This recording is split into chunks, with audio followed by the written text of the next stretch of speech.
రాత్రి ఎదురు చూసే తూరుపేమో చుక్క చూపే కొల్లలేమో పరుగునొచ్చే దూతలేమో పొగడవచ్చే పుట్టాడు పుట్టాడు రో రారాజు మెస్సయ్య పుట్టాడు రో మన కోసం పుట్టాడు పుట్టాడు రో రారాజు మెస్సయ్య పుట్టాడు రో మన కోసం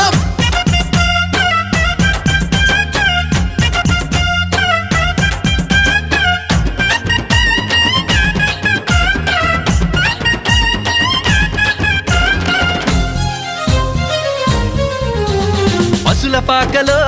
పరమాత్ముడు చల్లని చూపులోడు సక్కనోడు ఆకాశమంతా మనసున్నోడు నీ వెట్టి వాడవైనా నెట్టివేయడు పశుల పాకలో పరమాత్ముడు చల్లని చూపులోడు